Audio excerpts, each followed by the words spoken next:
రాంప్రసాద్ గారు కంగ్రాట్స్ అండి. Thank you అండి. మొత్తానికి భగవంత్ కేసరి ఒక మంచి హిట్. ఈ 3 సినిమాల్లో ఏమైనా టెన్షన్ పడ్డారా? ఈ పెద్ద సినిమాలు పోటీ పడుతున్నాయి కదా. బేసిక్గా టెన్షన్ ఏం లేదండి, వీఆర్ బాగా కాన్ఫిడెంట్గానే ఉన్నాం.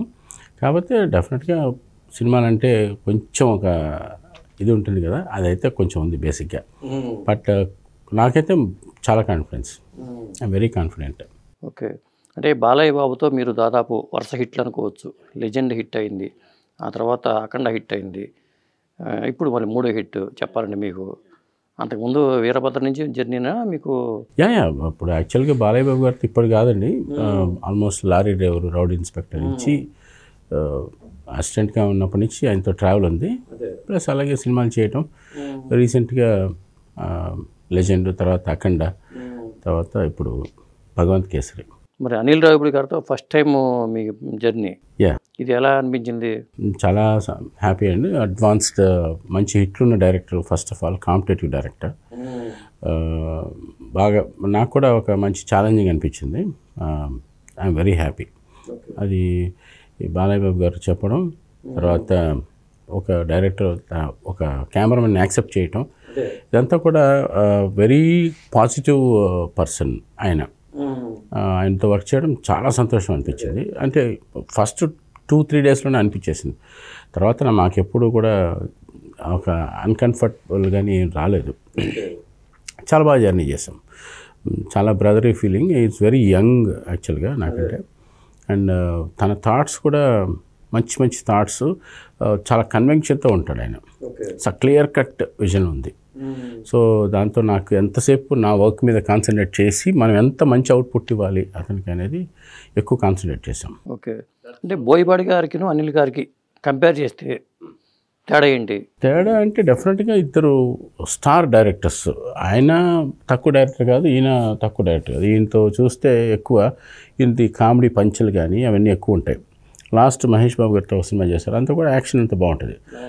బోయపాటి గారు అంటే out and out action mass అది ఉంటుంది. ఇద్దరికి డెఫినెట్గా ఉంటుంది కదా డిఫరెన్స్.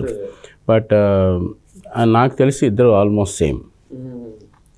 ఆయన ఒక రకం, ఈయన ఒక రకం. ప్రతి డైరెక్టర్ బాలయ్య గారు మిమ్మల్ని ఎంచుకోవడానికి ప్రత్యేకమైన కారణం అసలు, ఎందుకంటే చాలా సినిమాలు ట్రావెల్ అవుతున్నారు ఈ మధ్యకాలంలో, సక్సెస్లు వస్తున్నాయి. యా అది సక్సెస్లే కారణమా, లేకపోతే వాళ్ళ కెమిస్ట్రీ ఏమన్నా, మీ కెమిస్ట్రీ ఆయన కెమిస్ట్రీ? లేదండి, యాక్చువల్గా అయితే సక్సెస్ అనేది పక్కన పెడితే మా ఇద్దరికి ఒక చిన్న మంచి అండర్స్టాండింగ్ ఉంది. ప్లస్ ఆయన బాడీ లాంగ్వేజ్ నాకు తెలియటమో లేకపోతే ఆయనకి నేను నచ్చడం అనేది అది ఇంకా గాడ్స్ గిఫ్ట్. అది నేను వరం అనుకుంటున్నాను అంతే, దీంట్లో వేరేం లేదు. ఇద్దరం బాగా జెల్ అవుతాం. యాక్చువల్గా ఆయన థాట్స్ నాకు బాగా నచ్చుతాయి. ప్లస్ ఆయనకి ఏంటంటే డైరెక్షన్ మీద, సినిమాటోగ్రఫీ మీద ఒక మంచి గ్రిప్ ఉంది. సో ఎప్పుడు మేము మాట్లాడుకునేటప్పుడు ఆయన మంచి పెద్ద కెమెరామెన్ల లిస్ట్ చెప్పడం, లేకపోతే పెద్ద డైరెక్టర్ ఈ మధ్య రీసెంట్ కాలంలో ఆయనకి నచ్చిన సినిమాల పేరు చెప్పడం, మా ఇద్దరికి ఒక రకమైన సింక్. ఆ సింక్ అట్లా వెళ్తుంది. ప్లస్ సక్సెస్ కూడా డెఫినెట్గా ఉంటుంది కదండి. సో అలాగే ఇద్దరం బాగా బ్లెండ్ అయిపోయాం. That's how I'm very happy. అంటే ఈ సినిమా హిట్ అయింది లేదండి అనేది మీకు ఫస్ట్ ఎవరు చెప్పారు? టాక్ ఇది తెలుసు, నేను టెన్షన్ ఉంటుంది కదా. ఫస్ట్ నాకు చాలా కాన్ఫిడెన్స్ నాకు ఉంది. అంటే లెజెండ్ కూడా అదే కాన్ఫిడెన్స్, తర్వాత అఖండ కూడా అదే కాన్ఫిడెన్స్ ఉంది.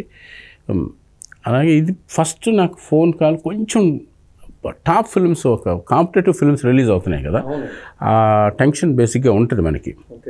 సో ఫస్ట్ కాల్ నాకు యూఎస్ నుంచి నా ఫ్రెండ్ ఒక అతను, వాళ్ళు కూడా ప్రొడ్యూసర్సే. వాళ్ళు చెప్పారు ఫస్ట్ హాఫ్ చూసిన తర్వాత గూస్ బంప్స్ సార్ అని చెప్పారు. దెన్ డెఫినెట్గా మనం అనుకున్నది అచీవ్ అయ్యామని మేము ఫీల్ అయ్యాను. ఆడియన్స్లో డెఫినెట్గా ఆ మొమెంటం వస్తుందని నాకు అర్థమైంది. అది కరెక్ట్గా వాళ్ళు చెప్పే మెసేజ్లో అర్థమైంది. ఓకే, డెఫినెట్గా మనం అనుకున్న పారామీటర్లో మనం ఉన్నామని అదే ఫిక్స్ అయ్యాం. తర్వాత సెకండ్ హాఫ్ చూసి వాళ్ళు చాలా ఫస్ట్ హాఫ్ కంటే సెకండ్ హాఫ్ ఇంకా బాగుందండి, వావ్ వెరీ గుడ్ అని అనుకుని రిలాక్స్ అయ్యాం. ఆల్మోస్ట్ ఒక 80 days నుంచి షూటింగ్ నాన్ స్టాప్గా చేస్తూ ఉన్నాం అన్నమాట. హెవీ స్ట్రెయిన్ అయ్యాం. యాక్చువల్గా ఏంటంటే కొన్ని కారణాల వల్ల మాకు డిలే అవుతూ వచ్చింది. సో మా రిలీజ్ డేట్ మారకుండా మేము కంప్రెస్డ్గా వర్క్ చేయాల్సి వచ్చింది. సో దానివల్ల బాగా స్ట్రెస్ క్రియేట్ అయ్యి టైం ఫ్రేమ్ని మనం అందుకోవాలి అనేది ఈ రిలీజ్ టార్గెట్ నోట్ పెట్టుకొని రిలీజ్ని ఏం చేసుకుంటూ వెళ్ళాం. సో సీజీస్ కానీ మామూలుగా తెలుసు కదా, సీజీస్ వల్ల లేట్ అవ్వడం లేకపోతే ఇంకొక రకంగా లేట్ అవ్వడం ఉంటుంది కదా, అలా కాకుండా కంప్లీట్గా ఎండ్కి వచ్చేసరికి ఎవరి పనులు వాళ్ళు ప్రాపర్గా చేయటం అనేది చాలా రోజుల తర్వాత జరిగింది అనుకోవాలి. ప్రొడక్షన్ హౌస్ నుంచి మంచి సపోర్ట్. ఇప్పుడు యాక్షన్ సన్నివేశాల పరంగా చూసుకుంటే మీకు ఆ ట్యాంకర్తో వెళ్ళే ఫైట్ ఉంటుంది కదండి, ఇలాంటి రిస్కీ షార్ట్స్ విషయంలో మీ పరంగా మీరు ఏమైనా సూచనలు చెప్తూ ఉంటారా? మీకు ఏమైనా ఇబ్బందికరంగా అనిపిస్తుందా ఇలాంటప్పుడు? ఎస్ అండి, ఇది యాక్చువల్గా ఏంటంటే సీక్వెన్స్ డైరెక్టర్ కాన్సెప్ట్లో నుంచి ఫైట్ మాస్టర్కి, యాక్చువల్గా ఆర్ట్ డైరెక్టర్కి అండ్ సినిమాటోగ్రాఫర్కి మొత్తం ఎక్స్ప్లెయిన్ చేసిన తర్వాత టోటల్గా మేము డిజైన్ చేస్తాం.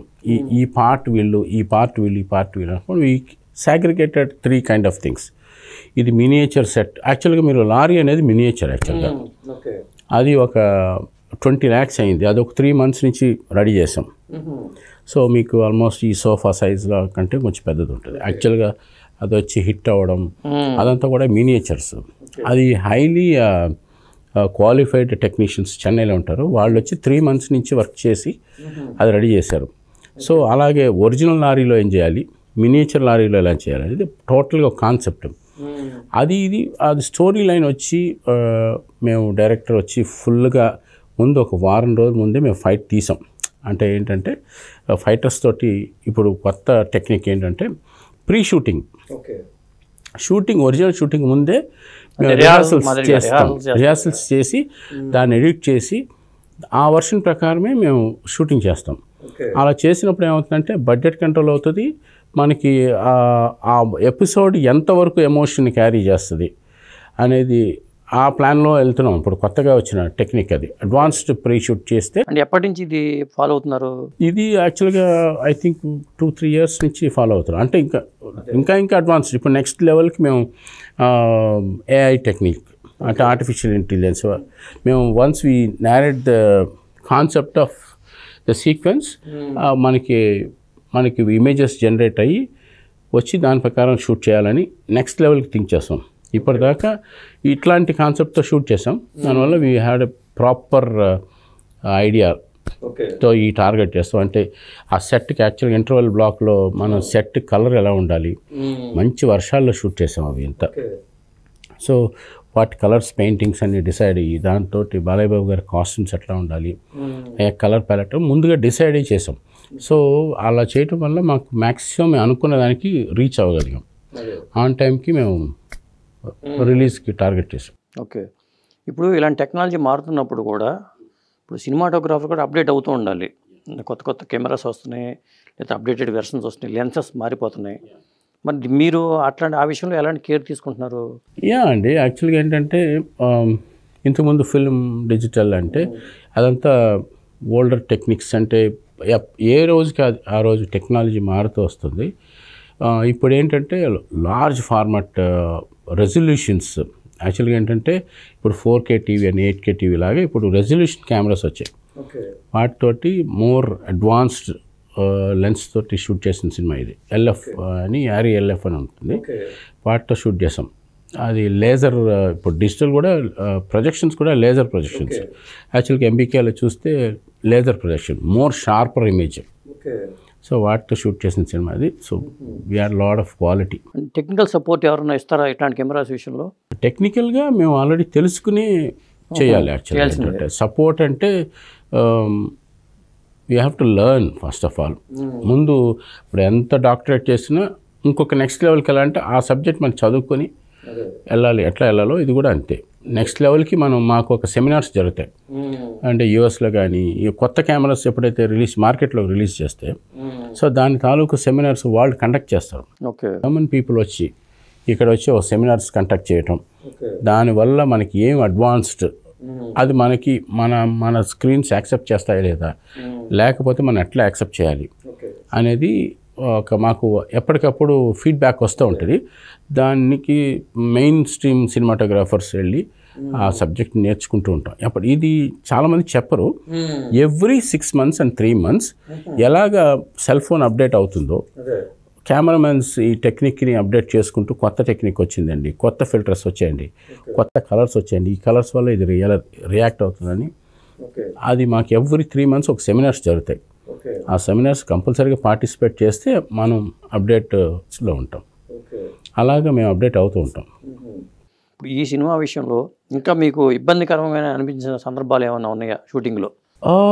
ఇబ్బంది అనేం లేదండి. వీఆర్ ఆల్మోస్ట్ ఈ క్వాలిటీ అచీవ్ చేయడానికి the best out of best మేము చేసాం. అది కూడా ఏంటంటే పర్టికులర్గా ఈ పిక్చర్కి ఏంటంటే మోర్ నెంబర్ ఆఫ్ సెట్స్. మీకు టనల్ ఫైట్ చూసుంటారు. టనల్ వచ్చి అది మీరు చూసిన టనల్ ఫుల్గా లేదు. సో కంప్లీట్గా half tunnel open green mat తోటి. మాకు టనల్లో lighting very difficult to lighting, ఎందుకంటే లైటే ఉండని స్పేస్. మేము సినిమాటిక్ లిబర్టీ తీసుకొని వాటికి లైట్లు పెట్టడం, దాని ద్వారా వచ్చే లైట్ సోర్స్ అని చెప్పి మనం చెప్పడం. ఎందుకంటే టనల్ బయట ఉంటే ఒక కలర్ ఉంటుంది, ఎండలో ఉన్నప్పుడు ఒక కలరు, టనల్ లోపల ఉన్నప్పుడు ఒక కలరు. సో ఇన్ బిట్వీన్ ఒక సీక్వెన్స్ జరుగుతుంది. అలాంటి సీన్స్, అలాంటి కాంప్లికేటెడ్ సిచ్యుయేషన్స్లో వి ప్లాన్ లైక్ దట్. అది కాంప్లికేషన్ మేము అనుకోవట్లేదు, ఛాలెంజింగ్ అనుకుంటాం. అలాంటి ఛాలెంజెస్ ఈ పిక్చర్లో చాలా ఎక్కువ చేసాం. ప్లస్ ఒకటి ఏంటంటే నైట్ ఎఫెక్ట్స్. ఎందుకంటే మామూలుగా ఒక సినిమా అనగానే ఫ్లాట్గా డీటెయిల్గా కాకుండా, యాక్చువల్గా అఖండాకి నేను ట్రై చేయడం స్టార్ట్ చేశాను. డిఫరెంట్గా వెళ్దాం సార్ అంటే, ఒక బాలయ్యబాబు గారి సినిమా అంటే ఒక ఎండలు ఫ్లాట్గా లేకుండా నాకు నేనే ఛాలెంజింగ్. నేనే ఆయన సినిమాలు రీసెంట్గా ఎక్కువ సినిమాలు చేశాను. నెక్స్ట్ ఆయన ఎలా చూపించాలి, నెక్స్ట్ ఎలా చూపించాలి. ఈ పిక్చర్కి ఆయన ఎక్కువ కనిపించకపోయినా పర్వాలేదు, మ్యూజిక్ రికార్డింగ్ స్కోర్ తోటి ఎలివేట్ చేద్దాం. సో ఈయన అండర్లిట్ చేద్దాం. సో కాంట్రాస్ట్ లైటింగ్ తోటి, హాఫ్ లైట్స్, డార్క్ షేడ్స్ అని ఒక డిఫరెంట్ కాన్సెప్ట్ తోటి డైరెక్టర్ గారు వెళ్దామండి, అవుట్ ఆఫ్ ది వే కొంచెం ట్రై చేద్దామని. రెగ్యులర్ రొటీన్ కాకుండా వీ ట్రైడ్ న్యూ థింగ్స్. అట్లాగా ఒక 50th ఫ్లోర్లో విలన్ ఉండటం, టోటల్గా ఆ విలన్ అతను మాట్లాడుకుంటూ బయటికి రావడం, దాంట్లో కెమెరా డిఫరెంట్ యాంగిల్స్ ఉండటం అనేది we tried out nice, we achieved. Recording కూడా స్పేస్ ఇవ్వాలి కదా మరి కెమెరా. రికార్డింగ్ స్పేస్ యాక్చువల్గా ఇవన్నీ కూడా మనసులో పెట్టి చేసింది. So enjoyed lot. More than difficulties కొంటే కూడా ఛాలెంజెస్. ఆ ఛాలెంజెస్ మేము ముందుగా, and one more technician Narendra అని సీజీ టెక్నీషియన్. మామూలుగా ఏంటంటే అంతసేపు వాళ్ళు ఉండరు మనతోటి. సో ఆయన నరేంద్ర కూడా మాతోటి రెగ్యులర్గా ఉండి ఎప్పటికప్పుడు రిఫరెన్స్. మామూలుగా ఏంటంటే మనం షూట్ చేసిన తర్వాత బ్యాక్గ్రౌండ్ పేస్ట్ చేస్తాం. అలా కాకుండా ముందుగానే బ్యాక్గ్రౌండ్స్ ఒక టీం వెళ్ళి షూట్ చేసుకురావటం, వాటిని ముందుగానే ప్లేట్స్ చూసుకుని దీంట్లో బ్లండ్ అవుతుందా లేదా. ఎందుకంటే మనకి బ్యాక్గ్రౌండ్ ఒకలాగా, ఫోర్గ్రౌండ్ ఒకలాగా అయిపోతుంది. అలా కాకుండా ముందుగానే తెచ్చుకొని దాన్ని బ్లండ్ చేసి షూట్ చేసాం. That's how we are. And helipad is a very good episode. Almost మీరు చూసింటారు climax reel before. And climax reel అది వెరీ టాస్క్. మాకు యాక్చువల్గా ఈ మధ్యకాలం విపరీతమైన రెయిన్స్ ఇన్ హైదరాబాద్. అదంతా కూడా ఇక్కడే అల్యూమినియం ఫ్యాక్టరీలో సెట్ చేసాం. అది మాకు విపరీతమైన రెయిన్ యాక్చువల్గా. అసలు ఆ సౌండ్, రెయిన్ సౌండ్ ఆ రేకుల మీద పడుతుంటే మేము షూటింగే డిస్టర్బెన్స్గా ఉండేది. అలాంటి టైంలో రెయిన్ డ్రాప్ లోపలికి రాకుండా we covered complete set, almost 1 acre సెట్ని we covered with plastic, aluminium ఫ్యాక్టరీలో ప్లాస్టిక్ కవర్ తోటి కవర్ చేసి, మళ్ళీ వాటిని లోపలికి లైట్లన్నీ లోపలికి పంప్ చేసి, బయట డౌన్ పోర్ రెయిన్ పడుతుంటే లోపల క్లైమాక్స్ షూట్ చేసాం. ఆల్ లైక్ డిఫికల్టీ ఉంది, స్ట్రెయిన్ అయ్యాం. ప్లస్ అది ఎప్పుడు కూడా స్ట్రెయిన్గా ఫీల్ అవ్వకుండా ఒక టాస్క్ లాగా, ఒక ఛాలెంజింగ్ లాగా చేసాం.